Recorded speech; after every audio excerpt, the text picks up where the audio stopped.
नमस्कार दोस्तों, daily current affairs की सीरीज में आप लोगों का स्वागत है।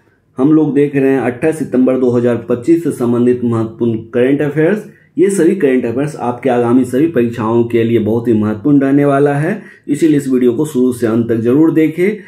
इस सीरीज की सबसे खास विशेषता है कि प्रत्येक प्रश्न से संबंधित जो एक्स्ट्रा फैक्ट एग्जाम में पूछे जा सकते हैं, आपके कॉन्सेप्ट बिल्डिंग के लिए आवश्यक है, उन सभी को डिटेल में डिस्कशन किया गया है। आइए बिना देर किए हुए शुरू करते हैं आज का पहला प्रश्न।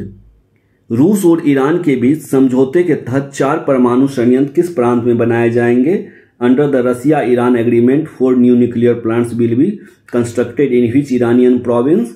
दोस्तों, इसका सही आंसर हो जाएगा सिरिक, जो कि हार्मुज़गन प्रांत के अंतर्गत आता है। सिरिक, इसमें जो 4 नए न्यूक्लियर प्लांट लगाए जाएंगे। और किसके सहयोग से दोस्तों? तो देखिए, रसिया के सहयोग से रूस ईरान के बीच नई डील हुई है, और डील है परमाणु संयंत्र बनाने का। इससे ईरान में जो संकट है, ऊर्जा संकट है, इसका समाधान हो सकेगा।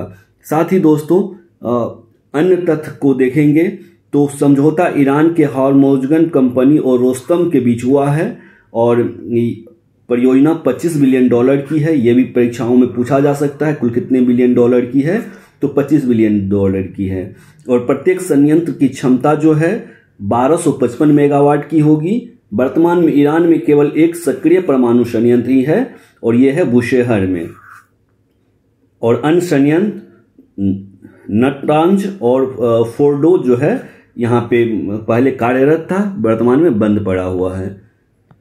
नेक्स्ट क्वेश्चन, अमेरिकी राष्ट्रपति द्वारा 1 अक्टूबर से 100% टैरिफ किस श्रेणी की दवाओं के आयात पर लगाया जाएगा या लागू होगा? तो from October 1 the 100% tariff announce by the US president will apply to which category of drugs?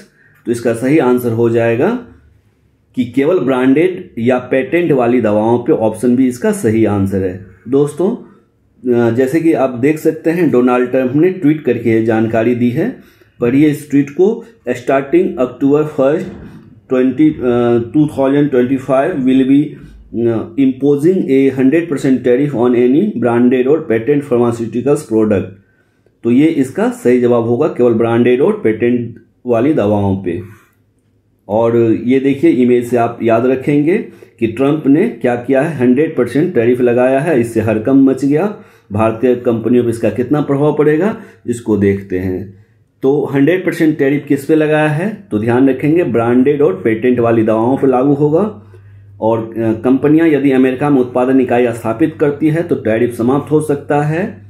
Bharat को दुनिया की फार्मेसी कहा जाता है। फार्मेसी अर्थात दवा निर्माता में सबसे आगे, दवा का सबसे बड़ा निर्यातक भी है। भारत का निर्यात मुख्यतः कम लागत वाली जेनेरिक दवाओं और APIs का है, और APIs का फुल फॉर्म है, इसका फुल फॉर्म है एक्टिव, देखिए यहाँ पे एक्टिव फार्मास्यूटिकल्स इंग्रेडिएंट्स, API। इसको भी याद रखेंगे, अर्थात जो कच्चा सामग्री होता है औषधि निर्माण के लिए, दवा निर्माण के लिए, ये API होता है। टैरिफ के कारण ब्रांडेड दवाएं महंगी होंगी, जिससे सस्ती जेनेरिक दवाओं की मांग बढ़ सकती है। साथ ही और फैक्ट है, भारत दवा उत्पादन के हिसाब से कौन सा पोजीशन रखता है? दवा के प्रोडक्शन के हिसाब से 3रा स्थान रखता है, 3rd पोजीशन रखता है। और मूल्य के हिसाब से 11वां स्थान रखता है, 11th पोजीशन है। टोटल जितना उससे उत्पादन होता, मूल्य के हिसाब से, वैल्यू के हिसाब से, और प्रोडक्शन अर्थात मात्रा के हिसाब से, 3रा है, और मूल्य के हिसाब से 11वां है। उद्योग का अनुमानित मूल्य 2030 तक कितना बिलियन डॉलर हो जाएगा? तो $130 बिलियन हो जाएगा। और भारत निर्यात में 75% ड्रग्स जो है फॉर्मुलेशंस और बायोलॉजिकल शामिल करता है। और वैश्विक टीका उत्पादन में भारत का योगदान पूछा जा सकता है परीक्षाओं में, 60% है। और अमेरिका ने ब्रांडेड पेटेंट दवाओं पर 100% टैरिफ लगाया, लेकिन भारत के जेनेरिक निर्यात पे नहीं लगाया है। ये हमारे लिए प्लस पॉइंट है। नेक्स्ट क्वेश्चन, जल शक्ति अभियान कैच द रेन के अंतर्गत जल संचय जन भागीदारी JSJB पुरस्कार किस जिले ने जीता? तो यहां ध्यान रखेंगे, जब जिले पूछा जाए, जब आपसे म्युनिसिपल कॉर्पोरेशन पूछा जाए, या जब आपसे स्टेट पूछा जाए, तीनों का अलग अलग आंसर होगा। जब जिले की बारी होगी तो इसका सही आंसर हो जाएगा बीदर, कर्नाटक का बीदर जिला। जल शक्ति अभियान कैच द रेन के अंतर्गत जल संचय जन भागीदारी में पुरस्कार जीता है, प्रथम पुरस्कार जीता है। तो जिला में बीदर हो जाएगा। देख लेते हैं म्युनिसिपल कॉरपोरेशन में, इसमें हो जाएगा छत्तीसगढ़ का रायपुर। ये देखिए म्युनिसिपल कॉरपोरेशन, नगर निगम हो गया, नगर निगम में रायपुर। रायपुर कहाँ का? छत्तीसगढ़ का रायपुर। ठीक है, कितने वर्ग कंप्लीट किए? 33,082 वर्ग कंप्लीट किए। और यदि स्टेट की बात किया जाए तो स्टेट में तेलंगाना पहले स्थान पर हो जाएगा, तो याद रखेंगे तेलंगाना होगा स्टेट में, तेलंगाना। और इसके बाद नगर निगम में, नगर निगम की बात आए तो याद रखेंगे कौन सा है? रायपुर।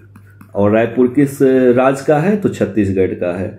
साथ ही दोस्तों देखिए ये किस मिनिस्ट्री के अंतर्गत आता है?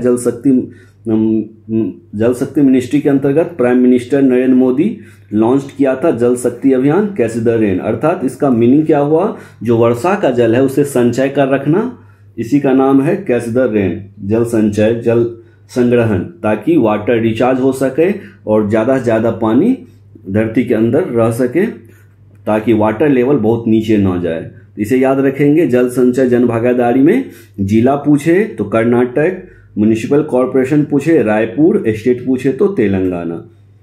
इससे संबंधित और कुछ फैक्ट देख लेते हैं। बीदर जिले JSJB पुरस्कार जीता है। और वर्षा जल संरक्षण में शीर्ष स्थान हासिल करने वाले यदि राज्य की बात करें तो तेलंगाना है। JSJB पहल कब से शुरू हुआ यदि पूछा जाए तो 2024 से। नोडल मंत्रालय अभी आपने देखा जल शक्ति मंत्रालय नोडल मंत्रालय है।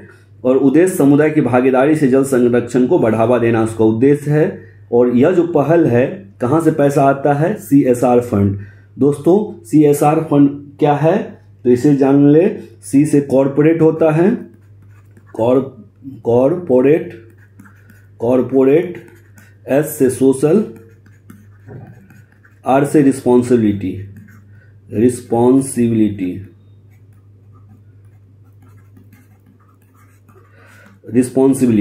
अर्थात जो भी बड़ी बड़ी कंपनियां हैं वे जो उत्पादन करते हैं और उनसे जो खतरनाक पदार्थ निकलता है जिससे लोगों को हानि पहुंचती है, इसके बदले में कुछ ऐसे अभियान चलाती है, ऐसे कार्य करती है ताकि लोगों को कम से कम हानि हो। इसीलिए हमेशा जितना भी फायदा होता है उसका 2% CSR फंड में जमा किया जाता है और जितने भी औद्योगिक घराने हैं स्थानीय निकाय को योगदान देता है। नेक्स्ट क्वेश्चन है, राष्ट्रपति द्वारा 2 वर्ष के कार्यकाल के लिए किसे नियुक्त किया गया है? महान्यायवादी के रूप में, अटॉर्नी जनरल के रूप में किसे नियुक्त किया गया? इसका मतलब है पहले भी यही थे, अब 2 साल के लिए कार्यकाल के लिए पुनः उन्हें नियुक्त कर दिया गया। पुनः वर्ड लगा है, अर्थात उन्हीं को पुनः नियुक्त किया गया है। अर्थात R वेंकटरमणी जो है, R वेंकटरमणी पहले भी अटॉर्नी जनरल ऑफ इंडिया होते थे और वर्तमान में भी अटॉर्नी जनरल ऑफ इंडिया है। हिंदी में से भारत के महान न्यायवादी बोलते हैं। तो इन्हें 2 साल के लिए पुनः नियुक्त कर दिया गया। दोस्तों यदि महान्यायवादी के बारे में जाने तो भारतीय संविधान में महान्यायवादी के बारे में उल्लेख किया गया है। और संवैधानिक पद का उल्लेख किस अनुच्छेद में, किस आर्टिकल में किया गया? तो 76 में। और इनकी भूमिका क्या होती है? तो भारत सरकार का सर्वोच्च कानूनी अधिकारी होते हैं ये। और इनकी नियुक्ति किनके द्वारा होती है? तो भारत के राष्ट्रपति के द्वारा। और योग्यता क्या होती है, क्या योग्यता होना चाहिए? तो सुप्रीम कोर्ट के न्यायाधीश के समान योग्यता होना चाहिए। और कार्यकाल जब तक राष्ट्रपति चाहे, अर्थात राष्ट्रपति के प्रसाद पर्यंत जो है ये इनकी कार्यकाल होती है। और संसद में अधिकार, तो संसद में बोल सकते हैं लेकिन वोट नहीं दे सकते और निजी कानूनों का अभ्यास कर सकते हैं। बात आती है नियुक्ति की, तो नियुक्ति से रिलेटेड टॉपिक हमेशा परीक्षाओं के लिए इम्पोर्टेंट रहता है। इसीलिए कुछ महत्वपूर्ण नियुक्तियां हाल फिलहाल में हुए उनको देख ले हम लोग। यदि पूछा जाए केग, भारत के केग कौन है? अर्थात नियंत्रक एवं महालेखा परीक्षक, तो संजय मूर्ति 15वें क्रम के हैं। भारत के लेखा महानियंत्रक कौन है? तो CGA श्री SS दुबे जो है 28वें CGA है। भारत के मुख्य सांख्यिकीविद कौन है? तो GP सावंत मुख्य सांख्यिकीविद है। सॉलिसिटर जनरल ऑफ इंडिया कौन है? तो Tushar Mehta solicitor general of India है। उच्चतम न्यायालय के मुख्य न्यायाधीश कौन है? तो VR गवई उच्चतम न्यायालय के मुख्य न्यायाधीश है 52वें क्रम के। और भारत के लोकपाल के अध्यक्ष तो अजय मानिक राव खानवेलकर है। भारत के मुख्य चुनाव आयुक्त ज्ञानेश कुमार 26वें, और अन्य सदस्य की बात करें तो विवेक जोशी और सुखबीर सिंह संधू है। और एक्स्ट्रा फैक्ट, तो राष्ट्रपति ने आर वेंकट रमनी को 2 वर्ष के कार्यकाल के लिए पुनः नियुक्त किया है।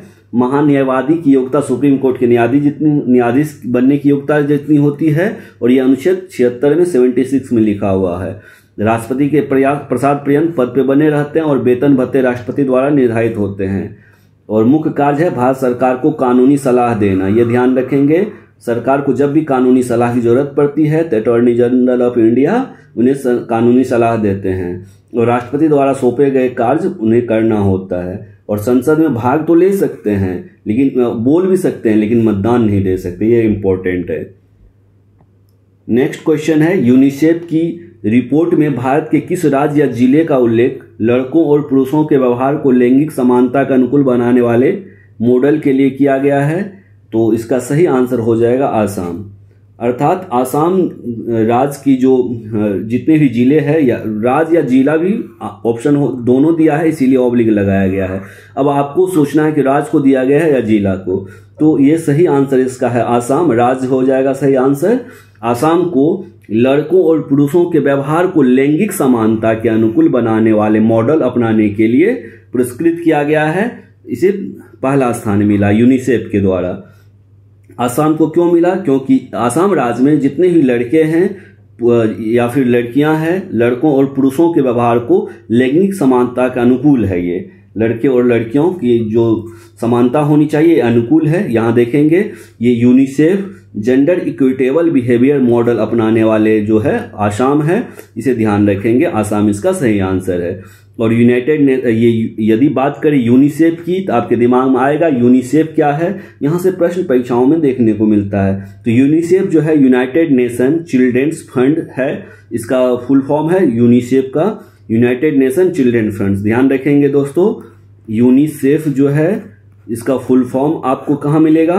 तो यूनाइटेड नेशन चिल्ड्रेंस फंड इसका फुल फॉर्म है। बात करें इसका मुख्यालय कहाँ है, हेडक्वार्टर कहाँ है, तो अमेरिका के न्यूयॉर्क में इसका मुख्यालय है। और कब स्थापित हुआ था? तो 11 दिसंबर 1946। सबको आप नोट कर लेंगे और इसे बार बार रिवीजन करेंगे। 11 दिसंबर 1946 को यूनिसेफ की स्थापना होती है। तो देखते हैं कुछ और एक्स्ट्रा फैक्ट। तो यूनिसेफ की रिपोर्ट के अनुसार भारत में बाल विवाह की दर में सॉरी दोस्तों यूनिसेफ के रिपोर्ट के अनुसार भारत में बाल विवाह की दर कम हुई है। और असम ने लड़कों और पुरुषों के व्यवहार को लैंगिक समानता के अनुकूल बताने वाला मॉडल बनाया है। यही क्वेश्चन पूछा गया था। और ओडिशा जो है, ओडिशा का एक जो गांव है 12,407 गांव ने के साथ बाल विवाह मुक्त ग्राम की पहल की है। कुल कितने गांव में? 12,407 गांव में। और एक और अभियान है जो कि छत्तीसगढ़ की जसपुर का है। इस अभियान का नाम है जय हो। इस अभियान ने सामुदायिक समन्वय स्थापित किया है, कम्युनिटी कोऑर्डिनेशन बनाया है। और इसके तहत लड़के लड़कियों का जो भेदभाव होता है इसको मिटाने का काम किया गया है, अर्थात बाल विवाह से मुक्ति के लिए काम किया गया है। और अभी 18 वर्ष से कम की लड़की और 21 वर्ष से कम लड़के के विवाह पर प्रतिबंध है।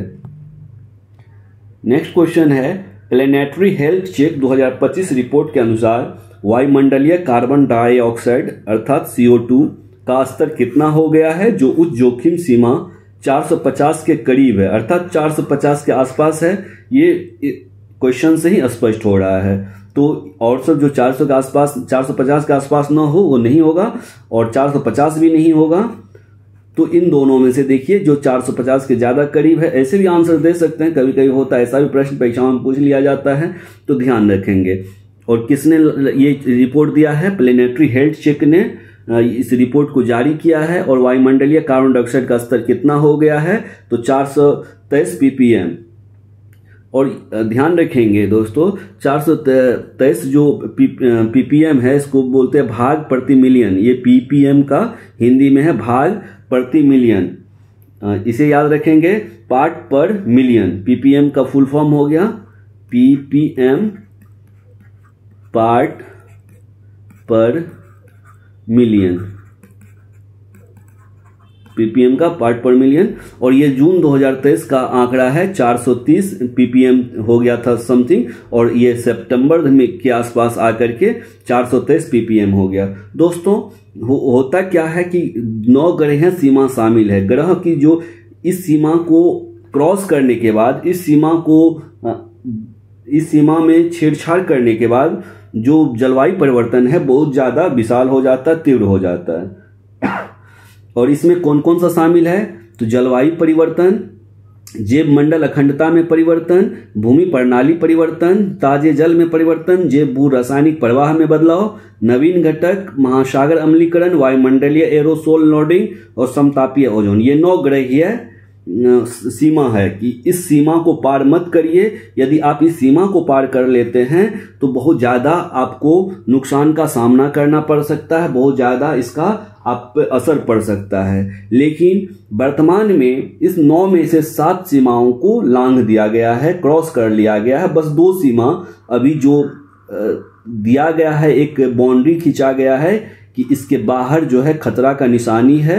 इनमें ये दोनों अभी सही दिशा में चल रहा है, अर्थात इन दोनों का उल्लंघन, इन दोनों को क्रॉस नहीं किया गया है, जिसमें वायुमंडलीय एरोसोल अर्थात वायुमंडल में जो है मोटे कणों का प्रतिशत और समताप मंडल में ओजोन क्षरभ, जो समताप मंडल में ओजोन होता है जो पारावैगनिक किरणों के को अवशोषित करता है, ये दोनों बचा है। बाद बाकी सबको लांघ दिया गया है, सबको क्रॉस कर लिया गया है, या कह सकते हैं सबका मात्रा बढ़ गया है पर्यावरण में।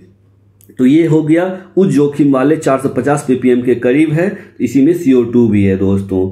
तो इसका सही आंसर हो गया 423। और कुछ एक्स्ट्रा फैक्ट देख लेते हैं। रिपोर्ट में कहा गया, जो हम अभी समझ रहे थे, 9 में से 7 ग्रहीय सीमा का उल्लंघन किया जा चुका है, अर्थात ऑलरेडी हैव बीन क्रॉस्ड, 7 को क्रॉस कर चुके हैं। वायुमंडलीय CO2 का स्तर जो है 423 ppm तक पहुंच चुका है, ठीक है। और यह 450 ppm जो उच्च जोखिम सीमा के करीब है, जो 450 जो उच्च जोखिम को दिखाता है उसके बहुत करीब पहुंच चुके हैं। और 2 लाख वर्ष से अधिक समय से स्थिर रहने वाले तापीय ऊर्जा संतुलन सीमा को भी पार कर लिया गया है। केवल वायुमंडलीय एरोसोल लोडिंग और स्ट्रेटोस्फेरिक ओजोन क्षरण ही शेष बचा हुआ सीमा है। नेक्स्ट क्वेश्चन, सशस्त्र बल अर्थात विशेष शक्ति जो है अधिनियम AFSPA जो है, अर्थात आस्फा जिसको बोलते हैं शॉर्ट में, armed forces special provision act होता है आस्फा। इसके तहत 1958 से के तहत जो है आसान क्षेत्र घोषित करने का प्राथमिक कारण क्या है? किस कारण से किसी भी राज्य में, किसी भी स्टेट में आस्फा लागू होता है? तो इसका सही आंसर है दोस्तों, नागरिक प्रशासन की सहायता के लिए सशस्त्र बलों का उपयोग आवश्यक हो जाता है। जितने भी नागरिक प्रशासन है, अर्थात जो भी सिविल एडमिनिस्ट्रेशन है, इस एडमिनिस्ट्रेशन को सुचारू रूप से चलाने के लिए आस्फा लागू किया जाता है। और आस्फा के बारे में और डिटेल से जाने तो आस्फा सबसे पहले 1958 में नागालैंड और असम जैसे पूर्वोत्तर राज्य में लगा था, और यह कुल 7 पूर्वोत्तर राज्य और इसके अलावा जम्मू कश्मीर में समय समय पर लागू हो चुका है। और वर्तमान में कई क्षेत्रों में इसे हटा लिया गया है, किंतु नागालैंड, असम, मणिपुर, अरुणाचल प्रदेश के कुछ हिस्से और जम्मू कश्मीर में कुछ हिस्सों में यह लागू है। यह आस्फा है, armed forces special provision act है। और कुछ अतिरिक्त तथ्य जान लेते हैं। तो आसान क्षेत्र घोषणा जो है आस्फा अधिनियम 1958 की किस धारा के तहत होती है? तो धारा 3 के तहत होती है। यह तब की जाती है जब नागरिक प्रशासन की सहायता के लिए सशस्त्र बलों का उपयोग आवश्यक हो जाता है। और घोषणा तो राज्य के राज्यपाल, केंद्र शासित प्रदेशों के प्रशासक और केंद्र सरकार द्वारा की जाती है। इन लोगों के द्वारा ये आस्फा की घोषणा की जाती है, इसे याद रखेंगे आस्फा। तो हाल ही में गृह मंत्रालय, ये क्यों न्यूज में है? तो हाल ही में गृह मंत्रालय ने मणिपुर, अरुणाचल प्रदेश और नागालैंड के कुछ हिस्सों में आस्फा की जो है अवधि बढ़ा दी है, इसीलिए न्यूज में है। ध्यान रखेंगे, मणिपुर, अरुणाचल प्रदेश और नागालैंड में बढ़ा दिया गया समय को, और जहां लगा हुआ वहां तो है ही, लेकिन इन राज्यों में बढ़ा दिया गया है। और आसपास जो है सशस्त्र बलों को उचित संदेह होने पर बिना वारंट के किसी व्यक्ति को गिरफ्तार करने का अधिकार देता है। ये इसका सबसे बेस्ट प्रोविजन, सबसे इंपॉर्टेंट प्रोविजन है कि बिना वारंट के ही उन्हें गिरफ्तार किया जा सकता है। नेक्स्ट क्वेश्चन है, CSIR नेडी द्वारा प्रमाणित ग्रीन पटाखों में हानिकारक रसायन कौन सा नहीं होता है? तो जो ग्रीन पटाखा है उसमें क्या नहीं होगा? तो दोस्तों उसमें बेरियम नहीं होगा ग्रीन पटाखा में, अर्थात ग्रीन पटाखा स्वास्थ्य के लिए सही रहेगा अर्थात। और जो इसके अलावा पटाखा होता है, जो केमिकल पटाखा होगा वो स्वास्थ्य के लिए हानिकारक होगा दोस्तों। तो बेरियम जिसमें नहीं होगा वो क्या होगा? ग्रीन पटाखा होगा। तो ग्रीन पटाखों में हानिकारक रसायन कौन सा नहीं होता है?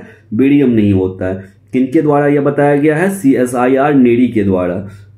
अभी दोस्तों कुछ दिन पहले का खबर है कि सुप्रीम कोर्ट ने ग्रीन पटाखे बनाने की अनुमति दी, लेकिन NCR में बिक्री पर रोक लगा दी। लेकिन वर्तमान में जो है दोस्तों अब इस रोक को हटा लिया गया है सुप्रीम कोर्ट के द्वारा। तो सबसे पहले हम लोग जानते हैं CSIR नेडी क्या है। तो CSIR का फुल फॉर्म है council of scientific and industrial research, CSIR का फुल फॉर्म है। और नेडी का तो national environmental engineering research institute जो है इस नेडी का फुल फॉर्म है। और स्थापना कब होती है CSIR नेडी का? तो 1958 में नागपुर में। और पूरा नाम क्या है? तो central public health engineering and research institute है। ये पुराना नाम है। और इंदिरा गांधी की सरकार में 1974 ईस्वी में इसका नाम बदल करके क्या कर दिया गया? चेपेडी का नाम बदल के नेडी कर दिया गया। मुख्य कार्य क्या है? तो पर्यावरण विज्ञान और अभियांत्रिकी में अनुसंधान करना। और फोकस एरिया वायु प्रदूषण, जल प्रबंधन, अपशिष्ट प्रबंधन, जलवायु परिवर्तन पे काम करना। और संबद्धता CSIR के घटक से है। और नेक्स्ट और एक्स्ट्रा फैक्ट है इसमें, सही आंसर तो बेरियम हो गया। और CSIR नेडी लोगो वाले जो ग्रीन पटाखे हैं उसमें बेरियम नहीं होता है। और यदि प्रश्न पूछा जाए कि ग्रीन पटाखे में किसका लोगो होगा? CSIR नेडी का। अगला प्रश्न इसी से संबंधित है, ध्यान रखेंगे। ये पटाखे पार्टिकुलेट मैटर जो होता है, पार्टिकुलेट मैटर क्या होगा दोस्तों? तो हमारे हवा में जो धूलकण है उसका जो आकार है वही पार्टिकुलेट मैटर है। और इस पार्टिकुलेट मैटर उत्सर्जन को 30% तक कम करता है ग्रीन पटाखा। तो दोस्तों आप इस जानकारी के साथ एक अपने आप से प्रॉमिस लीजिए कि इस दीपावली आप लोग का ग्रीन दीपावली होगा, आप लोग ग्रीन पटाखा जलाएंगे। और साथ ही इसमें थर्माइट सामग्री कम होती है और एल्युमिनियम सीमित मात्रा में होती है। और सुप्रीम कोर्ट ने दिल्ली NCR में ग्रीन पटाखे की बिक्री की अनुमति दे दी है, पहले रोक लगाई थी। और ग्रीन पटाखों का उद्देश्य क्या है? प्रदूषण कम करना और सुरक्षित आतिशबाजी को बढ़ावा देना। नेक्स्ट क्वेश्चन इसी से संबंधित है, ध्यान देंगे। हम लोग पिछले स्लाइड में इसका आंसर देखे थे, यहाँ आप लोग आंसर कमेंट बॉक्स में देंगे जरूर। पॉज कर ले, कमेंट बॉक्स में आंसर दे, फिर देखें आंसर। ग्रीन पटाखों की पहचान किसके लोगों से होती है? तो बिल्कुल सही आपने पकड़ा है, बिल्कुल सही, CSIR नेडी के द्वारा ये ग्रीन पटाखे की पहचान होगी। अर्थात आप जब पटाखे खरीदने जाएंगे आप कैसे जानेंगे कि ये ग्रीन पटाखा है या नहीं है? तो आप इस लोगो को देखेंगे, इस पे लिखा होगा ग्रीन फायरवर्क्स और CSIR NEERI इंडिया लिखा होगा और ऐसा लोगो बना होगा तो आप जान जाएंगे ये ग्रीन पटाखा है, अन्यथा नहीं। आप देख रहे हैं ये CSIR नेडी का लोगो लगा हुआ है। दोस्तों साथ ही हम लोग डिफरेंस जान ले कि ग्रीन फायरवर्क्स जो होता है, ग्रीन पटाखा जो होता है और कन्वेंशनल फायरवर्क्स जो होता है, इसमें क्या डिफरेंस है। तो इसमें डिफरेंस की बात करें तो इसमें देख लीजिए सही से, ये जो नॉइज डेसिबल है ये इसमें जो आप कह सकते हैं ध्वनि प्रदूषण नॉइज जो है 90 से 125 डेसिबल होता है ग्रीन में, और इसमें ज़्यादा होता है 125 से 165 डेसिबल होता है। और इंग्रेडिएंट्स की बात करें, इसमें सामग्री क्या क्या मिल करके बनाया जाता है ग्रीन पटाखा, तो ऑक्सीडाइजर नहीं होता है, केवल जियोलाइट का यूज होता है। और जियोलाइट का यूज क्यों होता है? ताकि डस्ट को कम कर सके। PM जो पार्टिकुलेट मैटर होता है वो कम से कम हमारे एटमॉस्फेयर में आ पाए, इसीलिए इसमें जियोलाइट का यूज होता है। और जहाँ तक कन्वेंशनल फायरवर्क्स की बात करें तो इसमें बहुत सारे रासायनिक तत्व, चाहे एंटीमनी हो, लिथियम हो, पारा हो, लेड हो, बेरियम ऑक्साइड और पोटासियम, ये सभी होते हैं। ये हमारे स्वास्थ्य के लिए बहुत ही नुकसानदायक होता है। एक्सीडेंट की बात करें तो ग्रीन फायरवर्क्स, ग्रीन पटाखा में लेस चांस होता है एक्सीडेंट का, इसमें ज़्यादा चांस होता है। और कैसे पहचानेंगे? तो आप ग्रीन लोगो होगा, स्कैन करेंगे QR कोड जो CSIR नेडी को दिखाएगा, और यहाँ पे QR कोड नहीं होगा और कोई भी ऐसा लोगो नहीं होगा, वो हो जाएगा कन्वेंशनल फायरवर्क्स। एक्स्ट्रा फैक्ट देखते हैं तो सुप्रीम कोर्ट ने दिल्ली एनसीआर में ग्रेन पटाखों के निर्माण की अनुमति दे दी है। ग्रेन पटाखों में हानिकारक रसायन नहीं होते हैं और वायु प्रदूषण कम होता है। इससे पार्टिकुलेट मैटर उत्सर्जन कितने परसेंट तक, 30% तक कम करता है। इसमें बेरियम नहीं होता जो समान पटाखों में हरे रंग के लिए प्रयोग होता है। हरा रंग कई बार परीक्षाओं में पूछा गया, साइंस का क्वेश्चन है, ध्यान रखेंगे। पटाखे जब जलते हैं तो उसमें हरा रंग किस कारण से दिखाई देता है? बेरियम के कारण। तो 2 क्वेश्चन आप लोग यहाँ पे कर लेंगे जल्दी जल्दी। बेरियम के कारण हरा रंग, बेरियम के कारण हरा रंग साइंस का क्वेश्चन है, पूछा गया कई बार परीक्षाओं में। और लाल रंग किसके कारण? तो स्ट्रोंशियम के कारण लाल रंग, स्ट्रोंशियम के कारण लाल रंग। ये दोनों क्वेश्चन इंपॉर्टेंट हो जाता है। आइए कुछ और फैक्ट देख लेते हैं। ग्रीन पटाखा वर्सेस केमिकल पटाखा। ग्रीन पटाखा का ये पॉइंट है और ग्रीन पटाखे क्रैकर्स, ग्रीन क्रैकर्स और केमिकल क्रैकर्स का ये पॉइंट है। तो जो ग्रीन होगा, जो जलाना सही है हमारे स्वास्थ्य, हमारे पर्यावरण के लिए कम हानिकारक है, इसमें कम रसायन है, पर्यावरण अनुकूल है। और जो केमिकल है ज़्यादा मात्रा में हानिकारक रसायन है, चाहे बेरियम, सीसा, एल्युमिनियम, स्ट्रोंशियम होता है, 30% कम प्रदूषण करता है और इसमें धुआं, जहरीली गैस और शोर ज़्यादा होगा। इसमें पारंपरिक हानिकारक रसायन की जगह potassium nitrate, zinc, magnesium, aluminium नियंत्रित मात्रा होगा, कंट्रोल वे में होगा। इसमें बेरियम, सीसा, स्ट्रोंशियम, कॉपर, नाइट्रेट उच्च मात्रा में होगा। सांस की बीमारी और प्रदूषण के खतरे को कम करता है, ये बढ़ा देता है, चाहे दम घुटना हो, एलर्जी हो, अस्थमा हो, कैंसर हो को बढ़ाता है। और जो ग्रीन पटाखा होता है उसमें CSRI नेरी द्वारा विकसित पैकेट पर QR कोड होता है, असली नकली, ताकि असली और नकली की पहचान किया जा सके। बल्कि जो कन्वेंशनल होता है, परंपरागत होता है, केमिकल होता है, उस पर कोई कोड नहीं होता है। लास्ट क्वेश्चन देखते हैं हम लोग। UNSC सुधार समूह G4 में कौन सा देश शामिल नहीं है? दोस्तों सबसे पहले UNSC का फुल फॉर्म आप लोग जान लेंगे, United nation security council. United nation security council, यदि हिंदी में इसे बोले तो ये होगा संयुक्त राष्ट्र संघ सुरक्षा परिषद। ध्यान रखेंगे, संयुक्त राष्ट्र संघ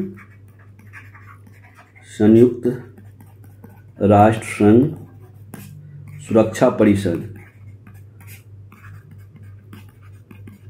संयुक्त राष्ट्र संघ सुरक्षा परिषद। अब एक तो संयुक्त राष्ट्र संघ है और उसी का एक अंग है UNSC। UNSC में टोटल कितने मेंबर, तो पूछा गया परीक्षाओं में कई बार, बहुत इंपॉर्टेंट है कॉम्पिटिटिव एग्जाम के लिए, चाहे जो भी एग्जाम हो। तो टोटल कितने परमानेंट मेंबर होते हैं? 5। कौन कौन है? चाइना, फ्रांस, रसिया, USA और UK। ये 5 हमेशा के लिए बने रहते हैं, इसीलिए इसका नाम परमानेंट है। और नॉन परमानेंट मेंबर कितने होते हैं? 10। अर्थात प्रत्येक मेंबर 2 साल के लिए बनते हैं। प्रत्येक साल इलेक्शन होता है तो 5 ऑलरेडी बने होते हैं और 5 नए बनाए जाते हैं। फिर अगले साल 5 उससे हट जाएंगे, फिर 5 को बनाया जाएगा। इस तरह से अल्टरनेटिव वे में चलते रहेगा। तो 10 नॉन परमानेंट मेंबर होते हैं। परमानेंट मेंबर को फिर देखें, US याद रखेंगे, चाइना, दोनों तो बहुत शक्तिशाली ही है, UK, रसिया और फ्रांस, ये 3 2 5 जो है परमानेंट मेंबर है, इनके पास वीटो का पावर है। इसके अलावा जो 10 अस्थायी मेंबर होता है, ये कहाँ से? तो ईस्टर्न यूरोप से और वेस्टर्न यूरोप से और फिर लैटिन अमेरिका से, एशिया से, अफ्रीका से, सभी से 2-2। तो ये टोटल कितने हो गए? 5 गुने 2 तो कितना हो गया? तो 10 मेंबर जो है नॉन परमानेंट होंगे, इस एरिया से आएंगे। देखिए 2-2 का पेयर है, इसमें 2-2 का पेयर बना हुआ है। और ये टोटल एक साथ देखे 5 मेंबर है। और ये 5 मेंबर कौन? हमेशा यहाँ बैठे रहते हैं इस कुर्सी पे 5 हमेशा बैठे रहेंगे। ये 5 देश, ये हो गया परमानेंट। और अफ्रीका से बारी बारी से, अफ्रीका से 2 देश आएंगे, फिर कभी एशिया से 2 देश आएंगे, लैटिन अमेरिका से 2 देश आएंगे, वेस्टर्न यूरोप से 2 देश आएंगे और ईस्टर्न यूरोप से 2 देश आएंगे। कौन होगा? ये बारी बारी से टर्म वाइज होता है, इसे याद रखेंगे। तो बहुत इंपॉर्टेंट चीज है यहाँ से आप लोगों के लिए, UN सिक्योरिटी काउंसिल अर्थात संयुक्त राष्ट्र सुरक्षा परिषद। बात करें अभी क्यों चर्चा में है, क्या ये करंट अफेयर्स का क्वेश्चन है? बिल्कुल दोस्तों, ये करंट अफेयर्स बन गया। क्योंकि भारत के विदेश मंत्री जो है फिलहाल L69 समूह बताते क्या होता है, C10 के साथ संयुक्त सुरक्षा परिषद सुधार हेतु संयुक्त मंत्री स्तरीय बैठक 25 सितंबर 2025 को संयुक्त राष्ट्र मुख्यालय न्यूयॉर्क में आयोजित किया गया। इसीलिए करंट अफेयर्स का क्वेश्चन बन गया।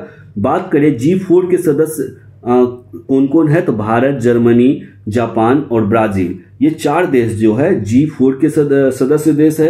आपसे प्रश्न यही पूछा गया था, G4 में कौन सा देश शामिल नहीं होता है, अर्थात भारत शामिल है, जर्मनी शामिल है, जापान शामिल है, फ्रांस नहीं है, क्योंकि फ्रांस जो है परमानेंट मेंबर है। इसीलिए सुधार की, जो खुद परमानेंट की सीट पर बैठा है, कभी हटने वाला नहीं है, वो कभी सुधार की बात कर ही नहीं सकता है। इसीलिए इसका आंसर याद रखेंगे, फ्रांस हो गया। फ्रांस जो है परमानेंट मेंबर है और फ्रांस जो है G4 का सदस्य नहीं है। इसी तरह से सुधार चाहने वाले और कौन कौन सी ग्रुप वर्क करता है, पहले ग्रुप देख लेते हैं। एक G4 ग्रुप वर्क चाहता है कि सुधार हो यूएन सिक्योरिटी काउंसिल में, L69 ग्रुप चाहता है और C10 ग्रुप चाहता है। LG4 जो चाहता है कि हमें भी परमानेंट मेंबर की सदस्यता मिले, उसमें कौन कौन है, भारत, जापान, जर्मनी और ब्राजील है। और G4 और L69 में 40 विकासशील देश है जो अभी विकास कर रहे हैं, डेवलपिंग कंट्रीज है। और C10 में कौन है, तो अफ्रीका संघ के 10 देश है जो चाहते हैं कि उनको भी प्रतिनिधित्व मिले। तो इस तरह से जो यूनाइटेड नेशन सिक्योरिटी काउंसिल का फंक्शन है। साथ ही दोस्तों हम लोग संयुक्त राष्ट्र संघ का ये इकाई है, इसमें हम लोग अभी क्या पढ़ रहे थे, तो सुरक्षा परिषद पढ़ रहे थे। इसकी कितनी इकाई है संयुक्त राष्ट्र संघ के, टोटल 6 अंग है, उसी में से एक अंग है सुरक्षा परिषद, UNSC, United nation security council, ठीक है, एक अंग है। और दूसरा है महासभा, अंतर्राष्ट्रीय न्यायालय, आर्थिक और सामाजिक परिषद, सचिवालय और विश्वविद्यालय परिषद। UNSC, UNGA, United national general assembly है, इंटरनेशनल कोर्ट ऑफ जस्टिस है, इकोनॉमिक एंड सोशियोलॉजी परिषद है और सचिवालय, सेक्रेटारिएट है। ये सभी इंपॉर्टेंट इसके मेंबर है। बहुत इंपॉर्टेंट क्वेश्चन ये भी बन जाता है कि वर्तमान में सेक्रेटरी जनरल कौन है, महासचिव कौन है, तो एंटोनियो गुटेरस। आपके जुबान पे आ जाना चाहिए, बार बार इसे रिपीट करेंगे। एंटोनियो गुटेरस जो है पुर्तगाल से है और वर्तमान में महासचिव है। किसके महासचिव है दोस्तों, तो ध्यान रखेंगे संयुक्त राष्ट्र संघ के, संयुक्त राष्ट्र संघ के महासचिव कौन है, संयुक्त राष्ट्र संघ के महासचिव। बहुत बार परीक्षाओं में प्रश्न पूछा गया, इससे आगे भी पूछे जाने की संभावना है, इसीलिए इसे याद रखेंगे। एंटोनियो गुटेरेस है दोस्तों, ध्यान रखेंगे कौन है, एंटोनियो गुटेरस, और कहाँ के हैं, पुर्तगाल के हैं। बहुत इंपॉर्टेंट हो जाता है, इसे याद रखेंगे दोस्तों। इस तरह से हम लोगों ने जो महत्वपूर्ण करंट अफेयर्स का एक सीरीज है, per day current affairs, daily current affairs, उनको हम लोग बहुत बारीकी से, बहुत अच्छे से करने का प्रयास किए हैं। लगभग आधा घंटा लगा है, लेकिन दोस्तों इसमें हम लोग करंट अफेयर्स के अलावा जितने भी क्वेश्चन आपको कन्वेंशनल बन सकते थे, चाहे वो यूनाइटेड नेशन से रिलेटेड हो या मैप से रिलेटेड हो, चाहे वो अन्य तत्व हो, जैसे साइंस से हो, जैसे पटाखा आया तो साइंस का कुछ टॉपिक कर लिए। इसी तरह से जो विविध है, ज्योग्राफी है, अटॉर्नी जनरल ऑफ इंडिया आया तो वहाँ हम लोग पॉलिटी से कुछ क्वेश्चन कर लिए। इस तरह से हम लोग आधे घंटे के अंतराल पे, आधे घंटे के दौरान हम लोग सभी सब्जेक्ट को टच करने का प्रयास किए हैं। ये आपके एग्जाम के लिए बहुत ही इंपॉर्टेंट रहने वाला है दोस्तों। आप लोगों से थोड़ा सा और मोटिवेशन मुझे चाहिए, इसके लिए आप ज़्यादा से ज़्यादा इससे वीडियो को शेयर कर दें, अपने दोस्तों के साथ शेयर करें, लाइक करें, साथ ही कमेंट करें। आप कमेंट करेंगे तो कमेंट में मुझे पता चलेगा कि आप कौन कौन इसे देख रहे हैं और क्या आपको परेशानी आ रही है, ठीक है। आपको क्या परेशानी आ रही है, आप क्या सुधार चाहते हैं और किस विषय पे आप वीडियो चाहते हैं, कौन सा विषय आपका वीक जा रहा है, किस विषय में आपको डर लग रहा है। साथ ही साइंस का एक वीडियो ले चुके हैं, आज दूसरा वीडियो अपलोड होगा, आप लोग देखते रहेंगे। और आज से कल तक में ज्योग्राफी का भी दूसरा वीडियो होगा और पर डे करंट अफेयर्स चल ही रहा है। साथ ही जितेंद्र सर आपको हिस्ट्री का जो एनसीईआरटी का सीरीज है, इसका वीडियो लेकर के आएंगे, इसको भी आप जरूर देखिएगा और ज़्यादा से ज़्यादा लाइक शेयर कमेंट्स कर दीजिएगा। धन्यवाद।